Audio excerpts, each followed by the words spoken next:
అర్థం చేసుకుందామండి. మహాపరిశుద్ధుడు అయిన తండ్రి, మీకు వందనాలు స్తోత్రాలు. ఆయన గడిచిన సంవత్సర కాలం అంతా కాచి కాపాడి మరి నూతన సంవత్సరంలోకి మమ్మల్ని అందరినీ ప్రవేశింపజేసి ఇదిగో నాయన ఈ మొదటి ఆదివారం రోజున నాయన మరి మేమందరము నాయన క్షేమంగా సజీవ లెక్కలో ఉండి నీ సన్నిధిలో నీ జ్ఞానాన్ని నేర్చుకున్నట్టుకు మీరు ఇచ్చిన అవకాశాన్ని బట్టి మీకు వందనాలు స్తోత్రాలు నాయన.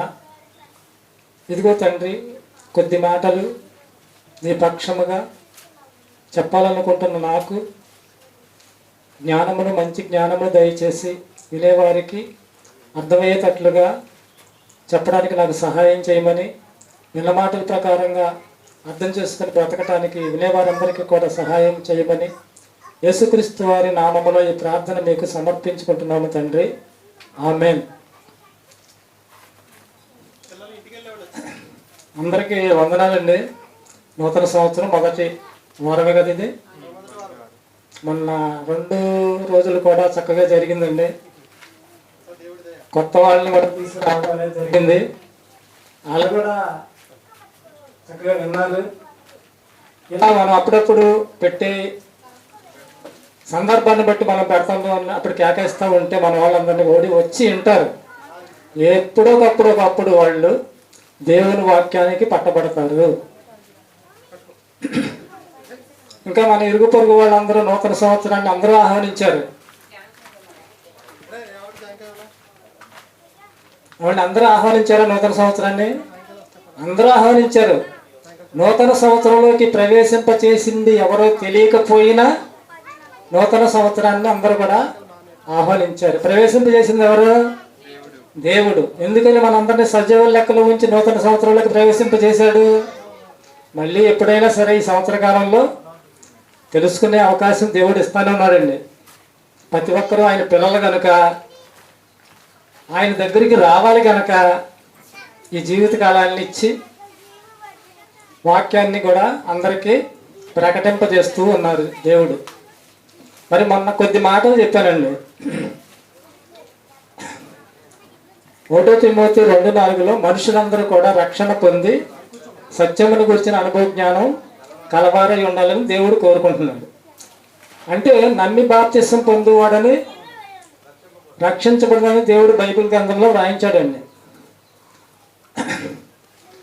నేను బయట చూస్తున్నానండి. ఇక్కడికి వచ్చిన వాళ్ళ గురించి కాదు, బయట కొంతమంది మీటింగులు ఏర్పాటు చేస్తూ ఉంటారు సువార్త ప్రకటించాలని.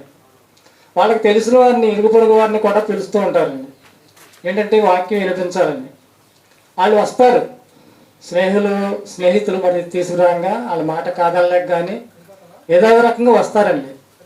వచ్చిన తర్వాత ఇక్కడ వాళ్ళు కదండి చెప్పేది, ఒక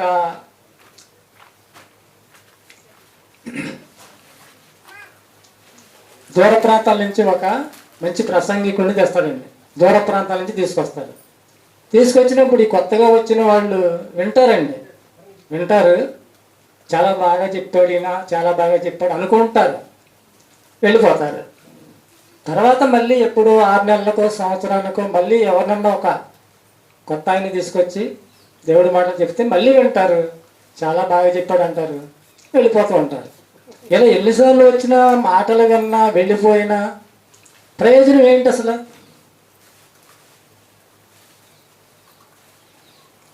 నమ్మి బాప్తిసం పొందువాడు రక్షించబడును. ఏమండి, నోవాహు గారు వాడ కట్టారండి. వర్షం ప్రారంభమైంది. నీళ్ళ మీద కొద్ది కొద్దిగా కొంచెం మంచినీళ్ళు, నీళ్ళ మీద కొద్దిగా వాడ పైకి తేలుతుందండి. ఇంకా కొంచెం పైకి తేలింది, ఇంకా కొంచెం పైకి ఎక్కుతారు, మెట్టల మీదకి ఎక్కుతారు.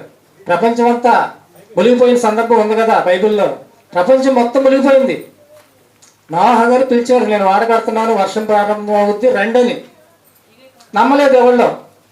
కానీ ఆ నీళ్ళ మీద వాడ తేలినప్పుడు అమ్మో ఈయన చెప్పింది నిజమే కావచ్చు అనే ఆలోచన ఎంతమందికైనా వచ్చి ఉంటుంది అంటారా? వచ్చి ఉంటుంది. కానీ వాడ తేలిపోయిందండి. నీళ్ళ మీద తేలిపోయింది. వీళ్ళు వాడ పక్కనే ఉన్నారు. వాడ పక్కన వీళ్ళందరూ ఉన్నారు. వాడ పైకి తేలిపోయింది. వాడ తలుపులు మూసివేయబడ్డాయండి. అందుకని ఎందుకు చెప్తున్నానంటే వాడ దగ్గరకు వస్తే లాభం లేదండి. వాడలోకి వెళ్ళాలి. వాడలోకి వెళ్ళాలంటే ఒక్కసారే మీకు వాక్యం అర్థం కాకపోవచ్చండి. వినాలి, ఆలోచించాలి, ఆలోచించాలి, ఆలోచించాలి. తొందరపడి తీసుకునే నిర్ణయం మాత్రం ఇది కాదండి. ఆలోచన చేయాలి. ప్రతి విషయంలో మనం ఆలోచన చేస్తున్నాం. ప్రతి విషయంలో ఎంతో క్షుణ్ణంగా ఆలోచించి కానీ ఒక నిర్ణయం తీసుకోం.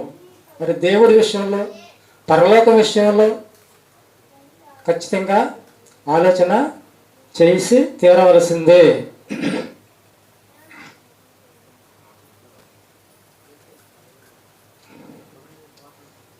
నమ్మి బాప్తిసం పొందేవాడు రక్షించబడును. ఇక్కడున్న చాలా మందికి కోటేశ్వర గారు బాప్తిసం ఇచ్చారండి. ఆ అదృష్టం నాకు లేదు. చాలామందికి ఇచ్చారండి. తన జతని ఇంకొక వ్యక్తిని పెట్టుకొని చాలామందికి బాప్తిసం ఇచ్చారు. ఆయనకి బాప్తిసం గురించి వివరణ తెలుసు, ఆ సందర్భాలు తెలుసు, బైబిల్లో ఉన్న ఆ మాటలు సందర్భానుసారంగా బాప్తిసానికి సంబంధించిన మాటలన్నీ కూడా తెలుసు. వాక్యానుసారంగా జీవించే వ్యక్తి, తండ్రి కుమార పరిశుద్ధాత్మ నామములో బాప్తిసం తీసుకున్న వ్యక్తి, ఇవన్నీ ఉండవలసిన అర్హతలు, సంఘాన్ని నడిపే సామర్థ్యం, ఇవన్నీ కూడా ఉన్నాయని నేను పరిపూర్ణంగా నమ్ముతున్నానండి. అసలు బాప్తిసం అంటే ఏమిటి? బాప్తిసం అంటే ఏమిటి? బాప్తిసం అనగా సమాధి చేయుట. సమాధి చేయుట, లేకపోతే ముంచుట, లేకపోతే పాతి పెట్టడం. ఎవరిని పాతి పెట్టాలండి?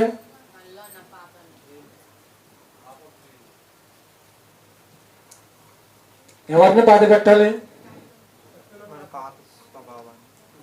సర్వసాధారణంగా మనం ఎవరిని పాతి పెడుతున్నాం? చనిపోయిన వారిని పాతి పెడుతున్నాం. ఇది మన అందరికీ తెలిసిన వాస్తవం. మరి బాప్తిసంలో మనల్ని ఎందుకు పాతి పెట్టాలి? మనందరం కూడా బాప్తిసంలో మనల్ని ఎందుకు పాతి పెట్టాలంటే, మనం చనిపోలేదు, బ్రతికే ఉన్నాం కదా అనుకుంటున్నారు. కానీ బాప్తిసం ద్వారా పాతి పెట్టాలి అంటారు. ఏంటి వీళ్ళని అనుకోవచ్చు. దేవుని దృష్టిలో మనుషులందరూ కూడా ఎలా ఉన్నారంటే, అపరాధముల చేత, ఎఫ్సి పత్రిక 2:1 అండి. ఎఫ్సి పత్రిక 2:1 ఉంటుంది.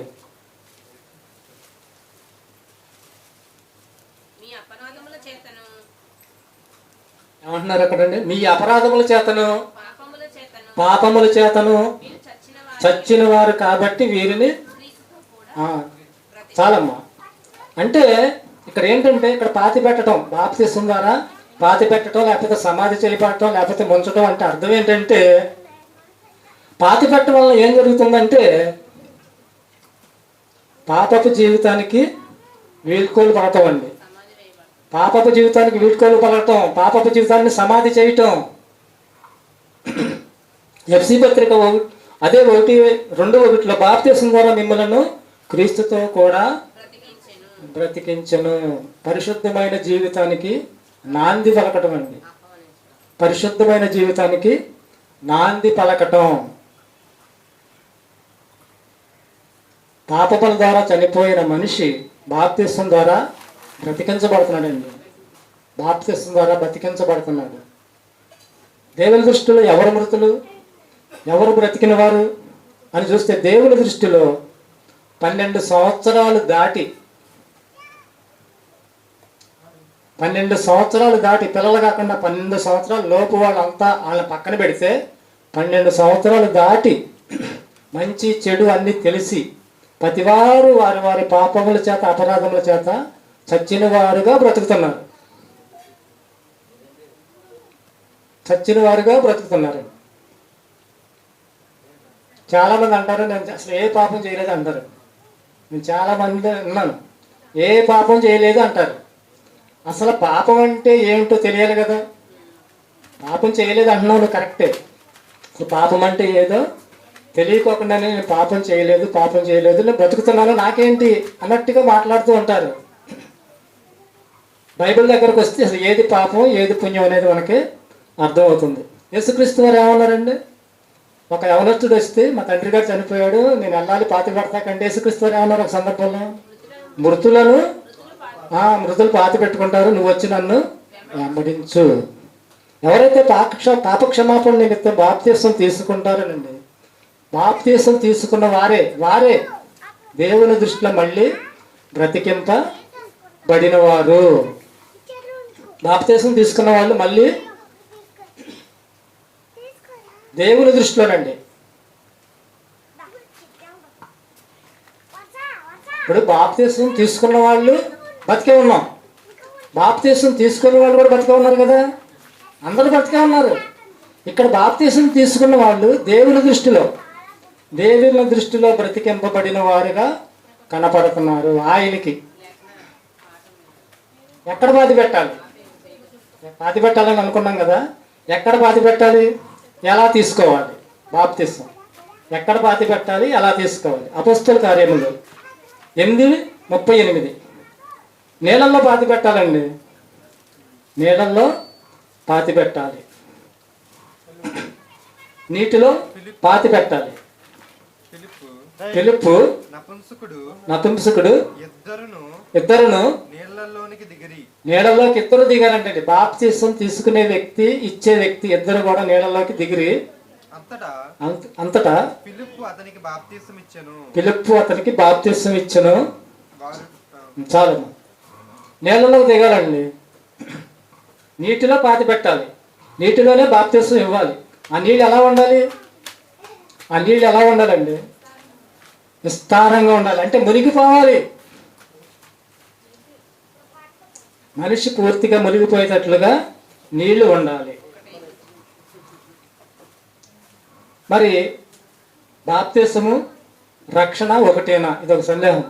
బాప్తీసము రక్షణ ఒకటేనా? మార్కు 16 ఏమనుంది అక్కడ? నమ్మి బాప్తీసం పొందువాడు నమ్మి బాప్తీసము పొందువాడు రక్షించబడును, నమ్మని వానికి శిక్ష విధించబడును. అంటే బాప్తీసం ఇప్పుడు మనల్ని రక్షిస్తుంది, బాప్తీసానికి ముందు మాత్రం రక్షణ రాదు. బాప్తీసం తీసుకున్న తర్వాతే రక్షణలోనికి ప్రవేశిస్తాము.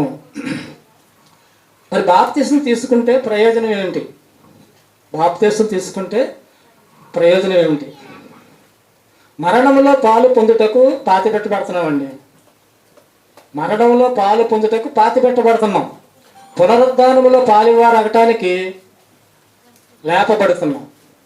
బాప్తీసం ద్వారా ముంచబడి పాతి పెడుతున్నాం, మళ్ళీ నిత్య జీవానికి మనం లేపబడుతున్నాము.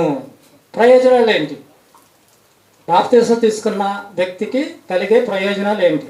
మొదటి ప్రయోజనం అండి, రక్షణ వస్తుందండి, రక్షణలోకి ప్రవేశిస్తాం. 2, మనలను మన పాపాల నుండి పాపక్షమాపణ కలుగుతుంది. పాపాలు కడుక్కొనుటకు అవకాశం కూడా వస్తుంది. 3వ ప్రయోజనం ఏంటంటే పరిశుద్ధాత్మ దేవుడు మనకి వరంగా అనుగ్రహించబడతాడండి. పరిశుద్ధాత్మ దేవుడు మనకు వరంగా అనుగ్రహించబడతాడు. పరిశుద్ధాత్మ దేవుని వరంగా పొందుతాము. ఎంత అదృష్టం అండి, దేవుడే మనలో ఉంటానంటున్నాడు. బాప్తీసం తీసుకున్న తర్వాత మనం అందరం మరణం వరకు కూడా మనకు ఆయనకి తోడుగా ఉంటాడండి. ఆ దేవుడు మన మరణం వరకు కూడా మనకు తోడుగా ఉంటాడు. బాప్తీసం ద్వారా రక్షణలోకి ప్రవేశిస్తాము, పాపాలు కడుక్కుంటూ పరిశుద్ధాత్మ దేవుని వరంగా పొందుతున్నాము. ఈ 3 బాప్తీసం తీసుకున్న వెంటనే మనకు అమలవుతాయి. ఈ 3 కూడా మనకి బాప్తీసం తీసుకున్న వెంటనే మనకి అమలవుతాయి. మరి బాప్తీసంలో రకాలు ఉన్నాయా? ఎన్ని రకాలు? బైబిల్లో బాప్తీసం ఒక్కటే ఉందండి, కానీ రకరకాల బాప్తీసంలో జరుగుతున్నాయి. బాప్తీసం ఒకటే, ఎఫెసీ పత్రిక 4:5 ఉంది. బాప్తీసం ఒక్కటే, బైబిల్ ఒకటే, దేవుడు ఒక్కడే, బైబిల్ ప్రకారంగా ఒకటే. అది యేసుక్రీస్తు వారు ఎలా తీసుకున్నారు బాప్తీసం, అదే రకంగా కూడా మనం తీసుకోవాలి. మత్తయి సువార్త 3:13 ఉంటుందండి యేసుక్రీస్తు వారి బాప్తీసం గురించి. వద్దులేండి, తీయొద్దులేండి, చెప్పేస్తున్నాను. కానీ ఈనాటి కాలంలో సమాజంలో పెళ్ళిళ్ళకి బాప్తీసం ఇస్తున్నారండి. కొంతమంది బాప్తీసం తీసుకుంటేనే మేము పిల్లలు ఇస్తాము, బాప్తీసం తీసుకుంటేనే పెళ్లి చేస్తాము అనే మాట కూడా వాళ్ళు ఉపయోగిస్తున్నారు. ఇది వాక్యానుసారమైనది కాదు, విరుద్ధమైనది. పెళ్లికి బాప్తీసం ఇవ్వటం ఏంటి? నువ్వు పరలోకానికి వెళ్ళటానికి బాప్తీసం, అది తప్పు. బాప్తిసం చిన్నపిల్లలకి ఇవ్వచ్చా? 12 సంవత్సరాల లోపల ఉన్న వాళ్ళందరూ కూడా దేవునితో సమానం వాళ్ళండి. వాళ్ళ మనసులో దేవుడు హృదయం లాంటి మనసు వాళ్ళకు ఉంటుంది కాబట్టి వాళ్ళు తీసుకునే అవసరం లేదు. ఒక్కవేళ వాళ్ళు ఎవరైనా చనిపోయిన వాళ్ళకి పరలోకం దేవుడు ఇచ్చేస్తాడండి. 12 సంవత్సరాలు దాటిన తర్వాత పాపం అంటే ఏంటో, పుణ్యం అంటే ఏంటో, మంచి చెడు అన్నీ కూడా తెలుసుకుంటాడు మనిషి. కాబట్టి పాపాన్ని విడిచి పరిశుద్ధుడిగా జీవించడానికి, ఆ జీవితానికి ఈ బాప్తిసం అనేది అవసరం అండి. జ్ఞానస్నానం అని కొంతమంది చేపిస్తారండి. జ్ఞానస్నానం ఇలా చిన్నప్పుడే నీళ్లు చిలికేస్తారు, నీళ్లు చిలుకుతారు. అసలు ఆ వయసులో బాప్తిసం అక్కర్లేదు, జ్ఞానస్నానం కూడా అనేది కరెక్ట్ కాదు. మనం అందరం కూడా పుట్టుకతో ఎవరో క్రైస్తవులం కాదండి. మనందరం కూడా విగ్రహ ఆరాధన చేసిన వాళ్ళని.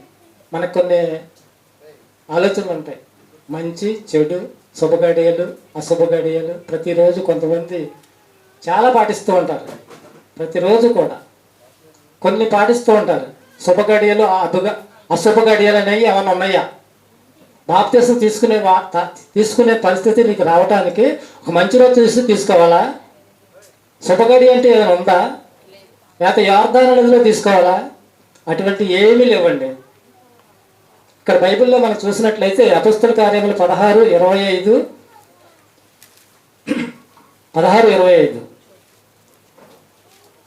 అపొస్తలుల కార్యములు. అయితే మధ్యరాత్రి వేళ పౌలును శీలయు దేవునికి ప్రార్థించుచు కీర్తనలు పాడుచుండిరి, ఖైదీలు వినుచుండిరి. అప్పుడు అకస్మాత్తుగా మహాభూకంపం కలిగెను, చెరసాల పునాదులు అదిరెను. వెంటనే తలుపులన్నీ తెరుచుకొనెను, అందరి బంధకములు ఊడెను. అంతలో చెరసాల నాయకుడు మేల్కొని చెరసాల తలుపులన్నీ తెరిచి ఉన్నట్టు చూచి ఖైదీలు పారిపోయారనుకొని కత్తి దూసి తన్ను తాను చంపుకొనబోయెను. అప్పుడు పౌలు నువ్వు ఏ హాని చేసుకొనవద్దు, మేమందరము ఇక్కడనే ఉన్నాము దగ్గరగా చెప్పాను. అతడు దీపము తెమ్మని చెప్పి లోపలికి వచ్చి వణుకుచు పౌలుకును శీలకును సాగిలపడి వారిని వెలుపలికి తీసుకుని వచ్చి అయ్యలారా రక్షణ పొందుటకు నేనేమి చేయవలెను? అందుకు వారు ప్రభువైన యేసునందు విశ్వాసముంచుము. అందుకు వారు ప్రభువైన యేసునందు విశ్వాసముంచుము. అప్పుడు నీకును నీ ఇంటి వారికును రక్షణ పొందుదరని చెప్పి అతనికి అతని ఇంటి ఉన్న వారందరికి దేవుని వాక్యం బోధించిరి. ఇప్పుడండి రాత్రి ఆ గడియలోనే అతడు వారిని తీసుకుని వచ్చి వారి గాయములను కడిగెను. వెంటనే అతడును అతని ఇంటి వారందరూ బాప్తిస్మం పొందిరి. ఈ సమయం ఎప్పుడండి? ఇది శుభగడియ, అర్ధరాత్రి బాప్తిస్మం పొందాడండి. అప్పటికప్పుడు అతను మార్పు చెందాడు. ఇక ఆలస్యం చేయటం ఇక అనవసరం అన్న భావనతో అప్పటికప్పుడు అలాగే ప్రయాణంలో బాప్తిస్మం పొందిన సందర్భాలు కూడా ఉన్నాయి. మధ్యాహ్న కాలం మందు కూడా బాప్తిస్మాలు పొందిన సందర్భాలు. ఇక్కడ ఏంటంటే మనిషి మార్పు. సమయాలు ఎందుకు లేవంటున్నానంటే మనిషి మార్పు. ఎప్పుడు మార్పు చెందితే అప్పుడు బాప్తిస్మం తీసేసుకోవాలి.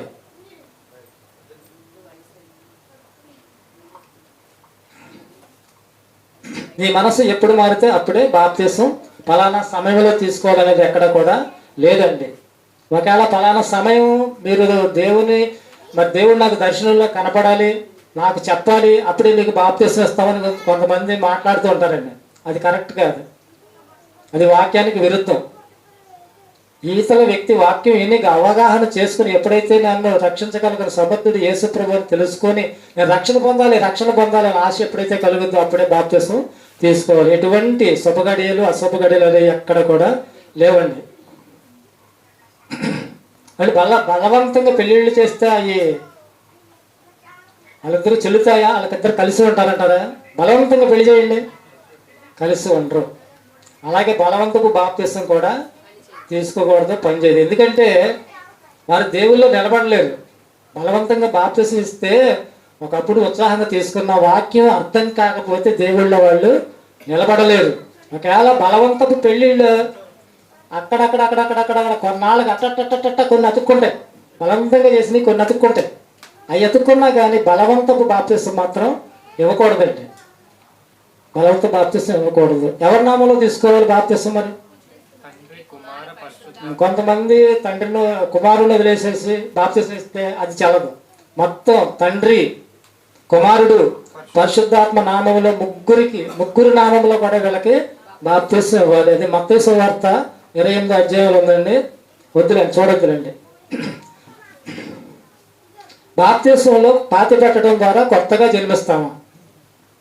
పాతి పెట్టడం ద్వారా కొత్తగా జన్మిస్తామా? బాప్తిసం ద్వారా పాతి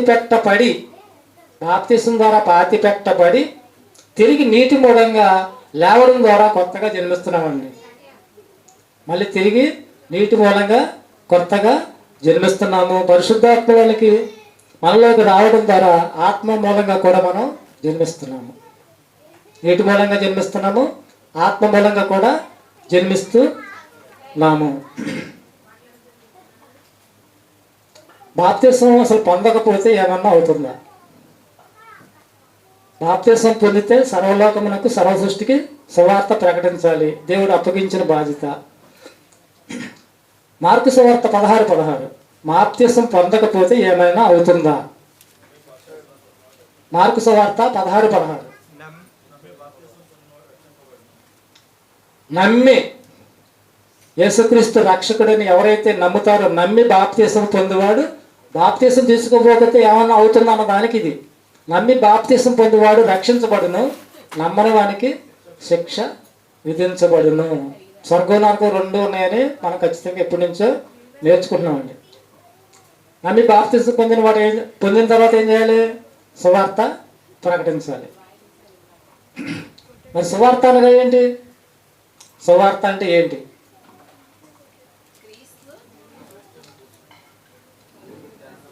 1 కొరింథీ 15:1-4 వరకు.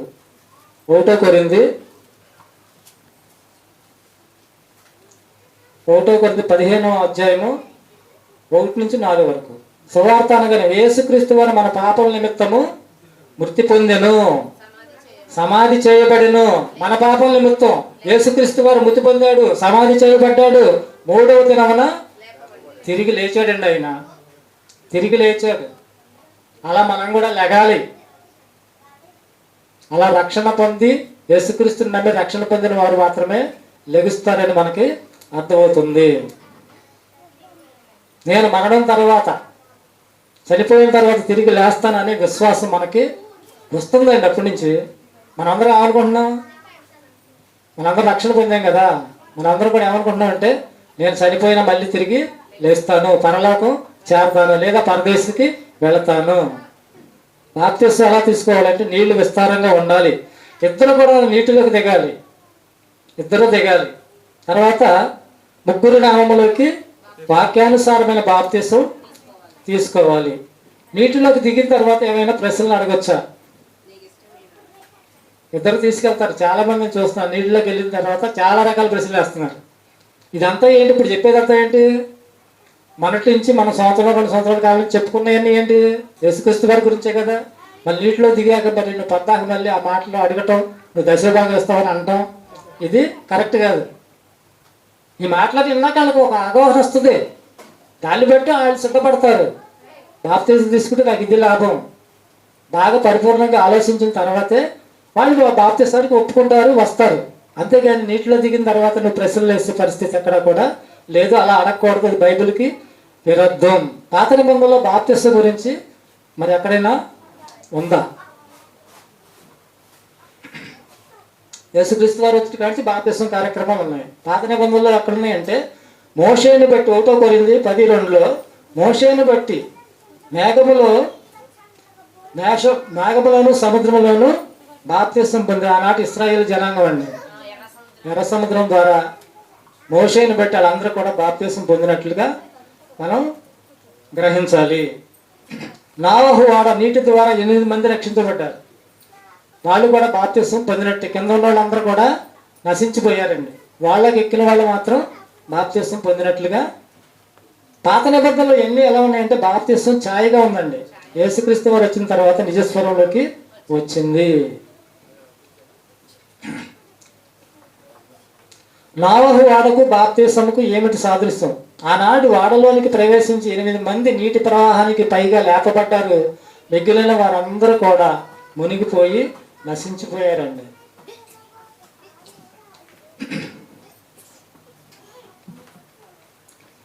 క్రీస్తు రెండో రాకడలో బాప్తిసం తీసుకున్న వారు లేపబడతారండి. చనిపోయిన తర్వాత బాప్తిసం తీసుకున్న వాళ్ళందరూ కూడా లేపబడతారు.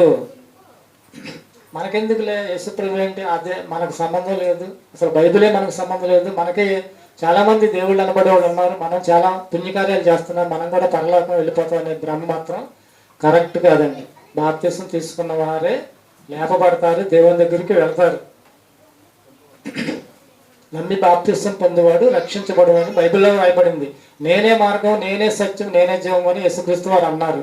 ఏది కరెక్ట్, ఏది అబద్ధం అనేది మనుషులుగా మనం అందరం కూడా ఆలోచించి ఒక మంచి నిర్ణయం తీసుకోవాలి. కొత్తగా జన్మించడం అంటే ఏంటి? కొత్తగా జన్మించడం అనగా ఏమిటంటే మన జన్మ ఎలా జరుగుతుందండి? తండ్రి నుండి మనం తల్లిలోకి ప్రవేశిస్తాము. 9 నెలల పాటు తల్లి గర్భంలో ఉండి తర్వాత 9 నెలలు నిండిన తర్వాత మనందరం కూడా ఈ భూమి మీదకి వస్తున్నామండి. మనందరం 9 నెలలు నిండిన తర్వాత బయటికి వస్తున్నాము. మళ్ళీ ప్రతి మనిషి కూడా ఈ భూమి మీద పుట్టుక అనేది ఇలాగే జరుగుతుంది. ఇక్కడ ఒక వాస్తవాన్ని మనం ఆలోచించాలి, గ్రహించాలి. మన తల్లి కడుపులో ఎక్కడ ఉంటామండి? మనం నీటిలో ఉంటాం. మన తల్లి కడుపులో నీటిలో ఉంటాం. అదే ఏమంటారంటే ఉమ్ము నీరు అంటారు. ఉంటాము. నీటి ద్వారానే మనం బయటకు వస్తున్నామా లేదా? తల్లి గర్భం నుండి నీటి ద్వారానే బయటకు వస్తున్నాం. బాప్తిసం ద్వారా నీటి ద్వారా మళ్ళీ జన్మిస్తున్నాం. బాప్తిసం ద్వారా నీటి ద్వారా జన్మిస్తున్నాం. తల్లి గర్భం నుండి నీటి నుండి వచ్చాము. బాప్తిసం ద్వారా వచ్చిన క్రొత్త జన్మ నీటి నుండి మనం అందరం కూడా వస్తున్నాము. కొత్తగా జన్మిస్తున్నామండి బాప్తిసం ద్వారా. బాప్తిసం ద్వారా క్రొత్తగా జన్మిస్తున్నాము. బాప్తిసం తీసుకున్న తర్వాత పేరు మార్చవచ్చా? చాలామంది పేర్లు, మన వాళ్ళ పేర్లు ఎవరు మార్చలా. హరిబాబు, సర్వేశ్వరరావు, అందరి పేర్లు ఇలాగే ఉన్నాయి. మరి కొంతమంది పేర్లు మారుతారు. ఎందుకు పేర్లు మార్చాల్సిన అవసరం లేదండి. మన బ్రతుకు, మన హృదయం మారాలి. పేరు మార్చినంతలో దేవుడు కొరిగేది ఏమీ లేదు. పేరు మార్చుకొని మంచి మంచి భక్తులు పేర్లు పెట్టుకొని ఇష్టానుసారంగా బతికితే మాత్రం ఎటువంటి ప్రయోజనం లేదు కదా. అందుకని పేరుతో సంబంధం లేదండి. చాలా మంది పేర్లు మారిపోతుంటాయి. పౌలు అంటారు, దావీద్ అంటారు, ఇంకోటి అంటారు, చాలా పేర్లు మార్చుకుంటారు. కానీ ఆ బ్రతుకులో ఆ పరిస్థితులు ఉండవండి. దావీద్ గారు బతికినట్లుగా, పౌలు గారు బతికినట్లుగా ఎవరు బతుకుతున్నారు చెప్పండి? పేరు మార్చినందులో ఉపయోగం మాత్రం లేదు. కానీ బాప్తిసం తీసుకున్న వారికి ఒక కొత్త పేరు అనేది ఒకటి వస్తుందండి. కొత్త పేరు ఒకటి వస్తుంది. ప్రకటన గ్రంథం 2:17.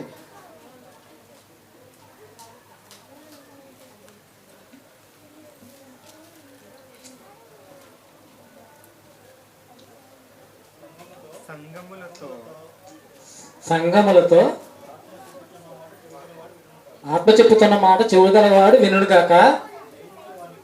జయించిన వానికి మరుగై ఉన్న మన్నాను భుజింపనిత్తును, మరియు అతనికి తెల్ల రాతినిత్తును. ఆ రాతి మీద చెక్కబడిన ఒక కొత్త పేరును.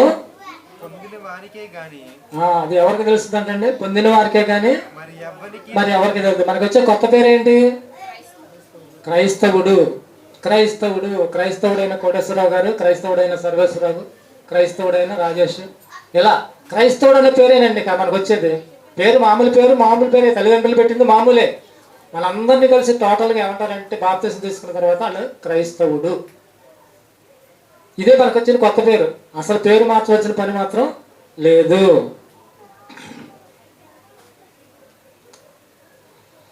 మరి యేసుక్రీస్తు వారు పొందిన బాప్తిసం, పొందుచున్న బాప్తిసం బైబిల్లో ఉన్నాయండి. యేసుక్రీస్తు వారు బాప్తిసం పొందారు. ఎక్కడ?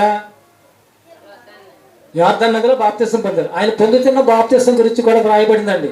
యేసుక్రీస్తు వారు నీటిలో బాప్తిసం పొందాడు. మార్కు సువార్త 10:38 పొందుతున్న బాప్తిసం అనగా ఆయన పడిన కష్టాలండి. అంటే ఇక్కడ మనకు అర్థమవలసింది ఏంటంటే, బాప్తిసం తీసుకున్న తర్వాత కొద్ది గొప్ప కష్టాలు వచ్చినా మనం రక్షణలోనే ఉండాలి. చాలామంది బాప్తిసం తీసేసుకుంటే మీ కష్టాలన్నీ పోతాయి అంటారు. అది బాప్తిసానికి కష్టాలు పోతాయి అనడానికి సంబంధం లేదండి. బాప్తిసం తీసుకుంటే రక్షణ వస్తుంది. బాప్తిసం తీసుకున్న తర్వాత మన మనసులో, తీసుకున్న వ్యక్తి మనసులో ఏముండాలి? ఎఫ్సీ పత్రిక, తండ్రి అయిన దేవుడు ఆత్మరూపంలో మనలో ఉన్నాడు. బాప్తిసం తీసుకున్న వ్యక్తి అనాలి, తండ్రి అయిన దేవుడు ఆత్మరూపంలో నాలో ఉన్నాడు.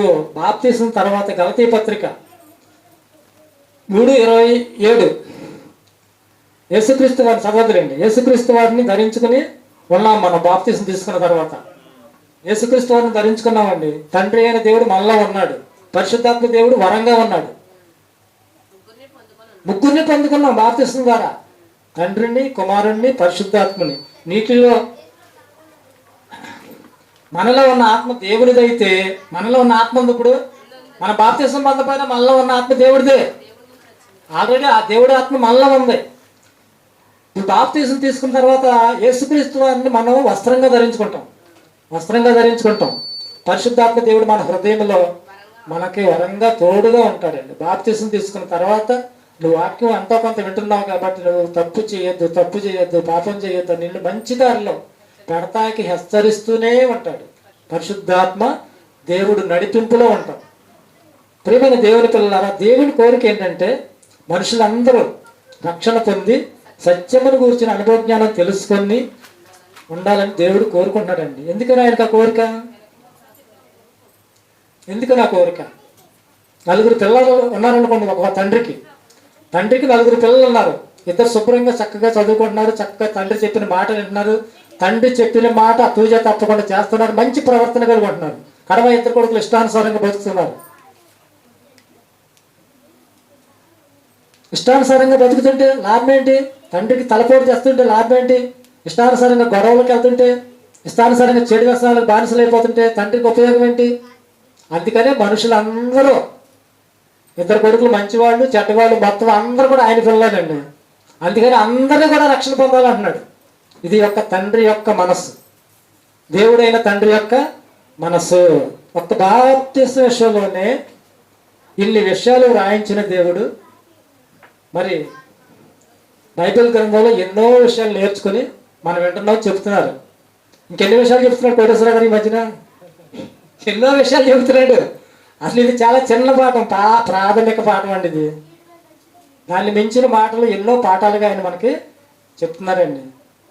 ఒక బైబిల్లో బాప్తిసం గురించి ఇంత రాయించాడు దేవుడు. మరి బైబిల్ గ్రంథం మొత్తంలో ఎంత జ్ఞానం ఉంటుంది? చాలామంది అన్యులు, చాలామంది ధనవంతులు ఏమనుకుంటారంటే వాళ్ళకున్న స్థితి, వాళ్ళే బాగా కోట్లు పడగెత్తేసారు, డబ్బులు బాగా తిట్టగానే, ఆస్తులకి ఏమి లోటు లేదు, చక్కని జీవితం. నా పిల్లలు పలానా దేశంలో ఉన్నారు, పలానా దేశంలో పెద్ద పెద్ద జాబులు చేస్తున్నారు అనుకునేవాళ్ళు ఉన్నారు. నాకున్న డబ్బు, నాకున్న పరపతి, ఇంకేంటి నాకు కావాలి? ఐశ్వర్యాన్ని బట్టి, అంతస్తులను బట్టి, వాళ్ళకున్న గొప్ప స్థితిని బట్టి అతిశయపడుతూ ఉంటారండి. అతిశయపడుతుంటారు. ప్రభువు తెలియదు, యేసుక్రీస్తు వారు బాప్తిసం అంటే ఏంటో తెలియకుండా ఇష్టానుసారంగా వాళ్ళకున్న స్థితిని బట్టి ఆనందంగా బతికే వాళ్ళు ఎంతోమంది ఉన్నారు. నేనైతే అలా అనుకోవట్లేదండి. నేనైతే అలా అనుకోనండి. నేను, నా కుటుంబము, నా పిల్లలు అందరూ కూడా బాప్తిసం పొందారు. చనిపోయిన తర్వాత మేము అందరూ పరలోకి వెళ్తాం. చనిపోయిన తర్వాత మేము అందరూ పరలోకి వెళ్తామండి. ఒకడు లోకమంతా సంపాదించి వాడు ప్రాణములు పోగొట్టుకున్న ఏమి ప్రయోజనం అని బైబిల్లో వ్రాయబడింది. లోకమంతా సంపాదించేసాడు, నరకంలోకి వెళ్ళిపోయాడు చనిపోయిన తర్వాత. లోకం అంతా ఆడిదే, వాడి మాటకి ఎదురు లేదండి. ప్రయోజనం ఏంటి? యేసుక్రీస్తుని నమ్ముకుని బాప్తిసం పొందితే ప్రయోజనం ఎంత అండి? అందరం కూడా పరలోకం ఉన్నది చాలు. తృప్తి కలిగిన జీవితం అని ఎన్నోసార్లు మనం విన్నాం. తృప్తి కలిగిన జీవితం జీవిద్దాం. దేవుడు చెప్పినట్లుగా దేవుడి కోసం బ్రతుకుతాం, మన ఆత్మలు రక్షించుకుందాం. ఒక క్రైస్తవుడు ఆలోచించవలసింది ఇదండి. గొప్పవారు నాకు ఎక్కడన్నా గొప్పవారు పరిచయం అయితే నేను ఇలాగ ఆలోచిస్తా. వాళ్ళకి దేవుడు తెలియదు, నాకు దేవుడు తెలుసు, నేను పరలోకం వెళ్తాను కదా అనుకుంటా నేను. అంతే కదా. క్రైస్తవుడికి ఉన్న అతిశయం ఏంటండి అసలు చెప్పండి? పరలోకమే కదా. ఈ భూమి మీద అందరూ అడుక్కునేవాడు కూడా పోతున్నాడు. అడుక్కుని ధనవంతుడి ఇంటికాడు ఉండి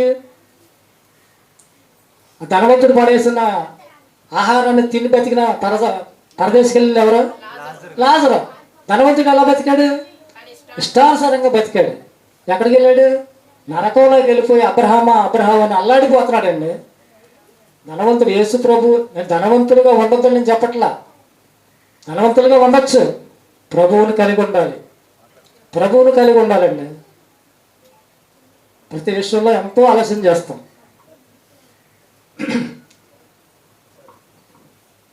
బంగారు రత్నాలు వజ్ర వైడూరులో ఉన్న పరలోకంలో ప్రవేశించడం ఎంత భాగ్యం అండి. ఇక్కడ ఉన్న ఏం పని చేయవండి, అంత గొప్ప పరలోకం. అటువంటి పరలోకంలోకి మనం అందరం ప్రవేశిస్తామన్న ఆలోచనతో మన సంతోషంగా దేవుళ్ళో బ్రతకడం. ఒక క్రైస్తవుడు ఒక బాప్తిసం పొందిన తర్వాత ఇలాంటి ఆలోచనలోకే వస్తారు. ఇలాంటి ఆలోచనలతోనే వాళ్ళు జీవిస్తారు. గొప్పవాటి గురించి కానీ లోకంలో ఉన్న వాటి గురించి ఎవ్వరు కూడా, నిజమైన క్రైస్తవుడు వాటిని చూసి కానీ ఎప్పుడు కూడా అతిశయపడటానికి అవకాశం లేదండి. బాప్తిసం పొంది యేసుక్రీస్తుని నమ్మి ఈ లోకంలో ఉండి ఆ లోకాన్ని సంపాదించుకోవాలి. చాలామంది ఈ లోకమే నిజమైన జీవితం అనుకుంటున్నారు. పిల్లల్ని పెంచుతున్నారు, కంటున్నారు, పెద్దవారు చేస్తున్నారు. అన్ని కార్యక్రమాలు అయిపోయిన తర్వాత ఆ మనిషి చనిపోతే ఏమంటుందో లోకం చెప్పండి? తను వచ్చిన పని సక్రమంగా నెరవేర్చి చనిపోయాడు. ఎక్కడికి వెళ్ళిపోయాడు? ఎన్ని వద్దని అంటున్నా ఎక్కడ? ఎన్ని చేసుకుంటూనే నువ్వు పరలోకానికి వెళ్ళాలి. పరలోకానికి వెళ్ళాలంటే బాప్తిసమే మొదటి మొట్టు. అంతేగాని ఇక్కడ ఎవరికి కూడా బలవంతంగా తీసుకునే పరిస్థితి ఉండకూడదు. ఒకవేళ భర్తకు తెలియకుండా భార్యకు కూడా బాప్తిసం ఇవ్వకూడదండి. బాప్తిసం ఇచ్చేవాడికి చాలా వివేకం ఉండాలి, జ్ఞానం ఉండాలి. వాళ్ళిద్దరూ అంగీకరించి మనస్ఫూర్తిగా వాక్యం తెలుసుకున్న తర్వాత ఎటువంటి తొందరపాటు ఎవరూ తీసుకోవద్దు. అన్నీ అనుకూలంగా ఉండి మీకు మనస్ఫూర్తిగా అర్థమైనప్పుడు బాప్తిసంలోకి తీసుకోవాలి. ఇంత పాఠం చెప్పిన తర్వాత నాకు చిన్న సందేహం వచ్చింది. కోటేశ్వరరావు గారిని అడిగి ఆ సందేహాన్ని నేను నివృత్తి చేసుకుంటాను. బాప్తిసం పాఠం చెప్పిన తర్వాత నాకు సందేహం వచ్చింది.